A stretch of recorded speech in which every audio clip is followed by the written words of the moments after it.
Hey everyone, welcome back to my channel. People want to move to Australia and some are just confused on where to actually move to, if they should go to metropolitan and live or to move to regional area. And depending on whatever kind of visa you're coming with, whether you're a student, you're coming through skilled or employer's visa, and you're just thinking of, okay, where will I start from to look out for states where I can move to with my family, or you're single. Not to worry, because I will be sharing reason why you should consider regional area when you're looking for your permanent residence or you're coming to study in Australia. And I'm also going to be giving you guys benefits of living in a regional area. So if this is the kind of content you want to see, do not click out of this video. Watch till the end, because you're going to learn one or two things from this video. Welcome once again to my channel. My name is Uche, and here I share tips on how you can move to Australia, how you can live and strive in Australia. And to my returning subscribers, I want to say a very big thank you for always coming back to watch me and always leaving a wonderful comment for me. And I want to also say that I am not an immigration agent. Anything I share here is based on my personal experience and people around me. So without wasting much of your time, I'm going to be giving you guys reasons why you should consider regional area if you're coming to Australia newly, whether international or skilled migrant looking for permanent resident.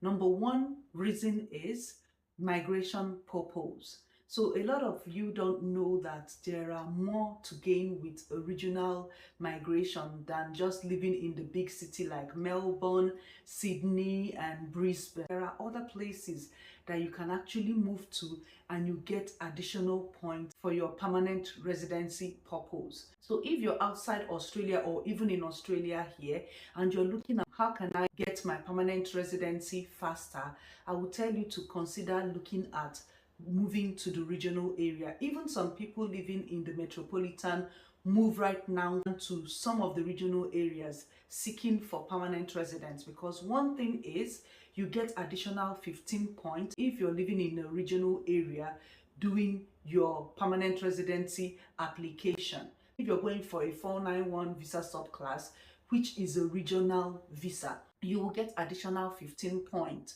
from that, meaning that if you're like 40 years or you're almost getting to 40 years or you're 40 something years old and you want to come in through the general skilled immigration pathway, you should consider coming through the 491 visa, because you get additional points.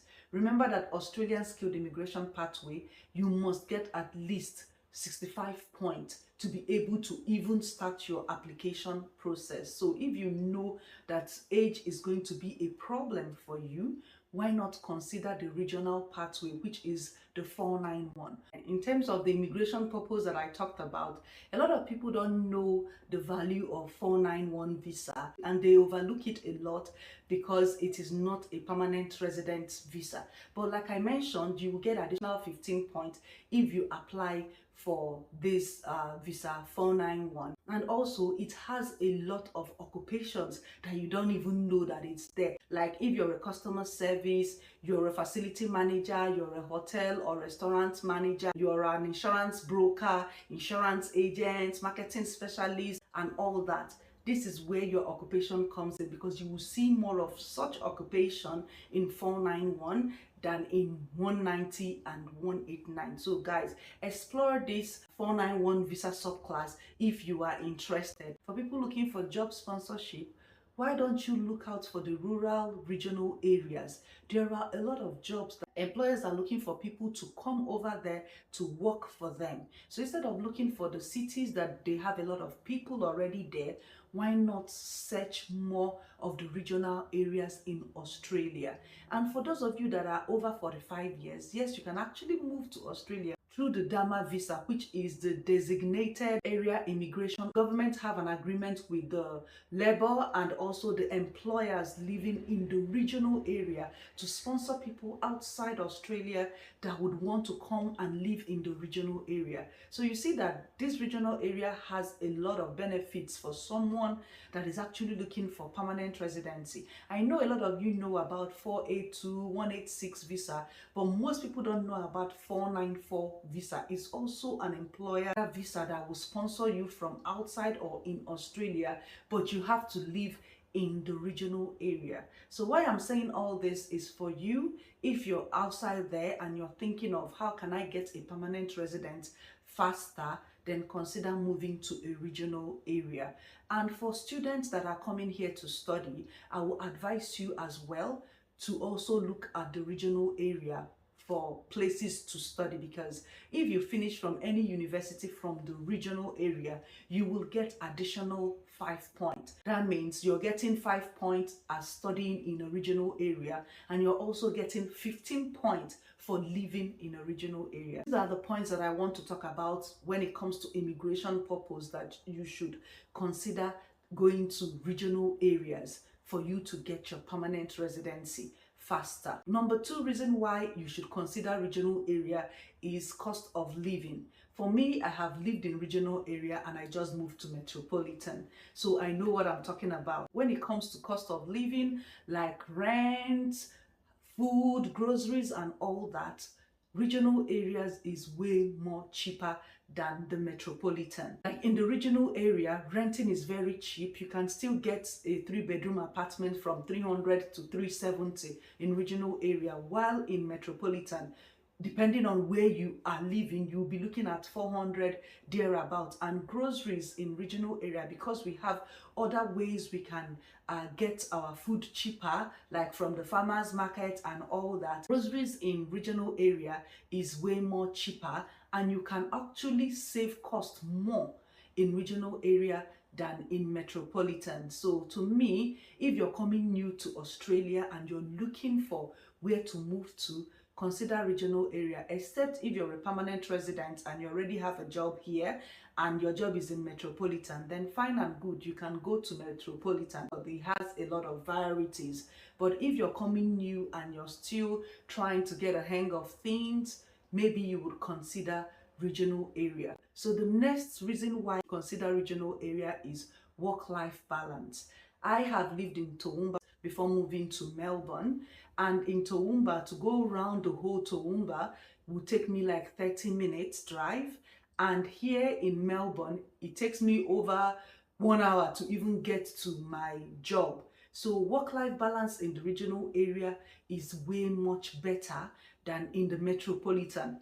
You know, if you're in Nigeria and you know how the feel of Lagos, leaving very early to go to work on time, you will see more of that in the metropolitan. But in the regional area, life there is a bit easy and seamless. Like when I was in Toowoomba, to get to my work takes me only 10 minutes from my house to my workplace. But here in metropolitan, I have to wake up earlier than usual just to beat the traffic, and of course you will still meet the traffic. So if you want a very quiet life, a very seamless life with no too much hustling and bustling, then regional area would be for you. And for families with kids too, regional area is a very good place to raise kids. Like for schools, it's easier to get admission in schools for kids in regional area than it is in the metropolitan. When we got here in December, we wanted to register our kids Christian school.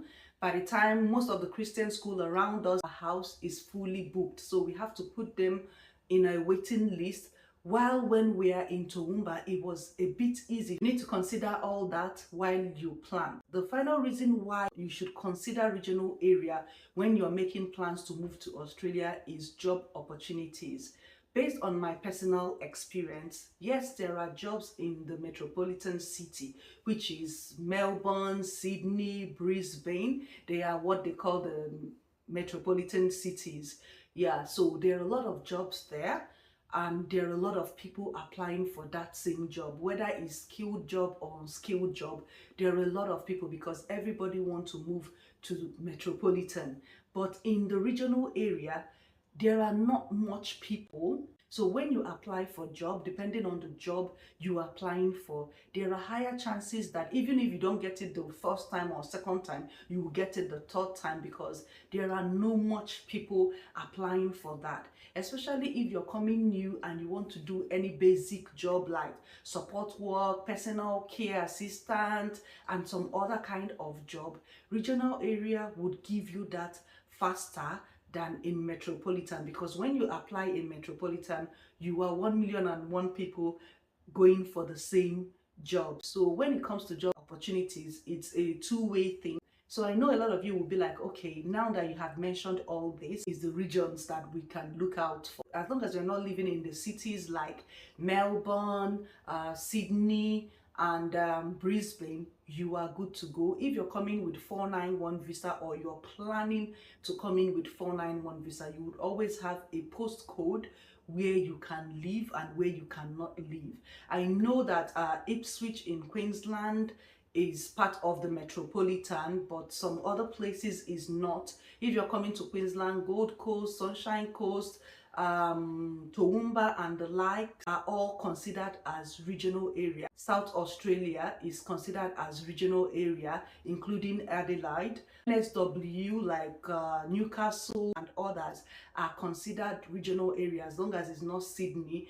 Also here in Victoria, Melbourne is a city, but if you're going to like Geelong, Beveridge and other places that are not the city central, then you are also covered. Why not also apply for jobs in the regional area and leave the city alone? Because there will be some employers that are waiting for you to even apply. Before you say it, you would get your sponsorship. Like the two people that I mentioned, both of them are in the regional area. I think Canberra is also considered regional area too. The whole Northern Territory, Hobart, which is Tasmania, is also considered as regional area. The good thing is that even if you're living in the regional area and you get your permanent residence, of course you can move to the metropolitan area. Nobody's going to hold you, but you never know, you might get there and start enjoying the place. So regional area is not as bad as people think it is. You have all necessities that you need to live in that area.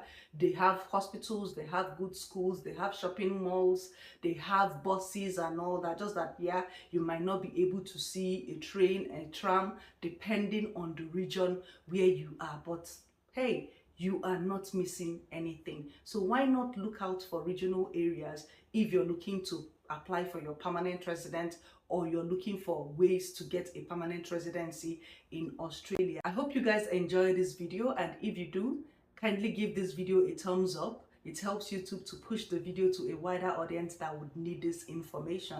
And if you haven't subscribed to my channel, what are you waiting for, guys? Come on, click on the subscribe button. It is free of charge. It won't charge you anything. It's completely free to subscribe to the channel. And I will see you guys in my next video.